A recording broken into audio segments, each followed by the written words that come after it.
everyone, my name is Sarah. I am an educator at the North Carolina Aquariums at Pine Knoll Shores. Welcome to our Party for the Planet virtual celebration. Every day this week we've released videos that celebrate our incredibly amazing planet and learned new ways to be a friend to the planet at home. For our final video this week, we're going to create a beautiful floral wreath using just some cardboard egg cartons, some extra cardboard that you might have lying around, and some colorful paint. This is a very fun craft for you and your family to do together, and the final product creates a lovely piece of colorful spring decor. Kids that are watching, you're going to want an adult's help on this one. There's going to be a lot of cutting with sharp scissors. Just like all of our crafts from earlier this week, the first thing you're going to want to do is gather your materials. You will need several cardboard egg cartons. I used 4 for my wreath. And you will also need a large piece of cardboard. You will also need some non-toxic paint, paintbrushes, scissors, and glue.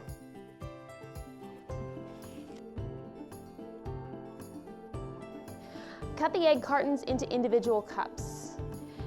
Save the carton lid, you will use it later.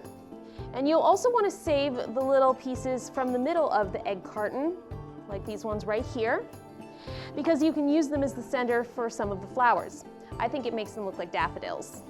Once all of the cups are cut out, you can cut the edges of them to look like flower petals. These are a few examples of the types of petals that I made. I made some with rounded edges, some with feathered edges, and others with pointy edges. You will also use that egg carton lid in order to make the leaves that you will put around the edge of your wreath. The last piece you'll need to cut out is the base of your wreath. Take that large piece of cardboard and cut it into a circle.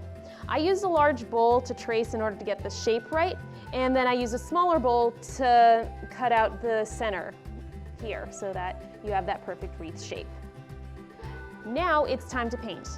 You can use whatever colors you like, but I'm going to show you the ones that I chose to use.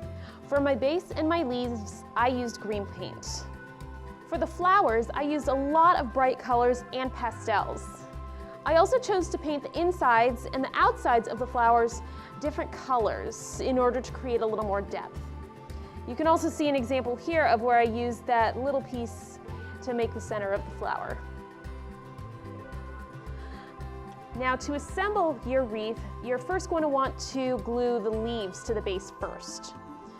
So I did my leaves by first doing a row of leaves on the inside, and then I did a row of leaves on the outside. I recommend placing all of your flowers on the wreath before actually gluing them down. That way you can try some different colors and different placements and create a lot of dimension in your final product.